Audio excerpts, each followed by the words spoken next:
Let's watch this video on GB News. National service is wrong. Some people would say.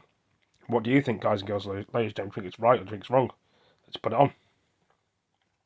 Don't you think? Everybody's different with their opinions. You might be aware by now that today is the 79th anniversary of the D-Day landings, where thousands of men sacrificed their lives for greater good. The thing I remember mostly, I should never forget, is seeing our troops digging dead bodies out of the sand on the Normandy beaches. Bernard enlisted on his 18th birthday, determined to play his part. He was trained up as a code breaker, and on D-Day, he was the youngest RAF sergeant to land in Normandy. Oh, Bernard Morgan, what a man. I don't know about you, but when I see these kind of veterans, I get goosebumps on my arms. I just have so much respect for them, what they've been through, the horrific experiences, and I really kind of treasure hearing their stories as well, particularly as we kind of get to the point where we have so few kind of those early day veterans left, and I always hope that we don't ever forget their stories. That was D-Day veteran Bernard Morgan talking to us exclusively here at GB News. Now, when I think about that generation of men and I think about how much I respect them, quite frankly, I then do contrast it to some of what goes on in today's society. Look at this. Look at this. I mean, look at the state of it, guys. These are two fellas. Yeah, they're robbing a shop. Just walking, brazen Stealing. as anything, into a shop, picking up whatever it wrong. is that they feel like, shoving it under their arms, and charging out of the door. That is a really odd story, by the way, because the CEO of that business fired the two shop assistants for getting involved. He says he's got a company policy that you don't intervene in matters like that. It's safety first, you stand back, which I find very odd, because if you're going to tell your workers not to intervene, aren't you just then opening it up for people to just wander into your store and rob you in broad daylight? All a bit weird if you ask me, but the flip side of that is, would you be a shop assistant and tackle robbers? I'm not sure if I would, but it all gets me thinking on the broader point of the youth of the day. Yes, I know that there are some decent ones among them, but there are many that do not respect law and order, do not respect their elders, and many people will call for a return to national service, or a modern-day national service. Do you think we could have that, Ben? Well, when I was younger, I was a great advocate for bringing back national service. I thought it was a natural that we should be doing. You know, we've decimated our armed forces. We've used the peace dividend repeatedly to enrich ourselves and take away the security blanket that actually ensures peace.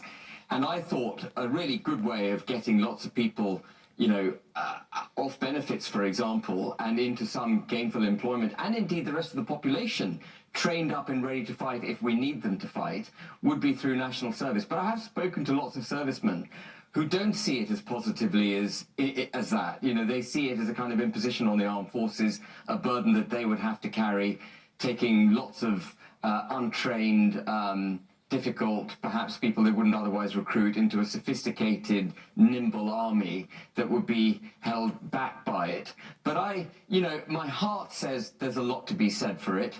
There is also another aspect, I suppose, to it, which is I'm a great proponent of the state, you know, us being weaned off the state and the state ceasing to interfere in our lives. And of course, national service would be another imposition of the state in our lives. I was going to say, Ben, that's the absolute epitome of the nanny state. Well, I mean, I recognise teenagers it, yeah. to go on national service. Yeah, but sometimes in life we have our positions, and then actually you can bend and flex Have and say, exceptions, yeah. there are some exceptions, rather than being right, I am a this, or I am in that box, or I am a that. Because there is, you know, no denying that some of the stuff that goes on in our society now would make the eyes of many of those great chaps that I was just referencing there, it would make their eyes water. There's a huge lack of respect among many in our society, don't you think?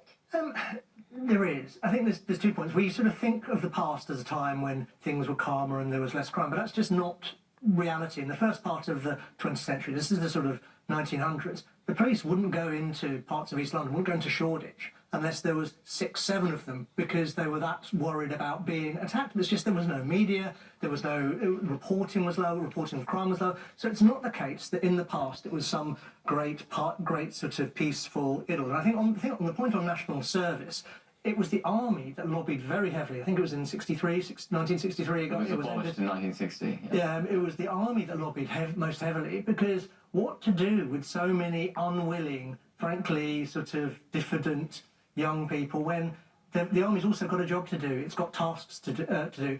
I think the question is the right question. I think national service is the wrong answer. I think in our modern society, where we have such a more developed education system, that if the question is not being answered, actually the reform is to our education system to give people a sense of structure, civic rights, civic duty, civic sense. But you're all That needs to be run assuming through. that national service has to be military. So what you could do is you could take this universal basic income thing, which I'm opposed to en masse. You could say, right, to everyone aged, I don't know, whatever, you can pick your own age, 18 to 19, you have to do a compulsory year, or actually don't even make it compulsory, right? You can do a year of national service. It doesn't necessarily have to be military, but it can be military if you want. It could be community-based, it could be, I don't know, whatever. We can all sit and brainstorm it, but you can get a basic income for while you do it. And the objective of this is to foster community relations, get people, I'm sounding like a little bit, making myself smile when I'm saying some of these nice huggable terms,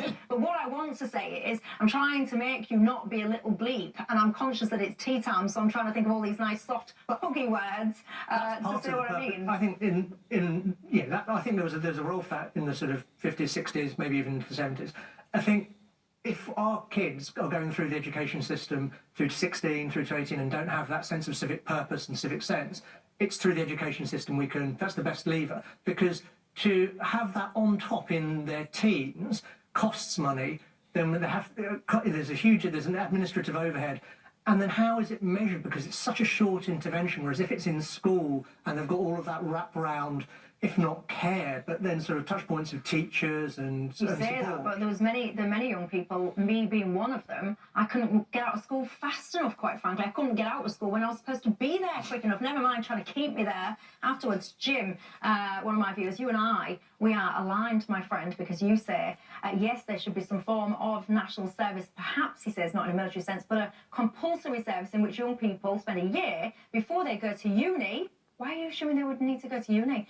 You say they could plant trees, clean graffiti, etc., etc. Boring. Who would want to be planting trees? That's so boring. No offence, though. I mean, some people probably would do, but anyway, better go. Thank you very much for joining me. Peace. Take it easy.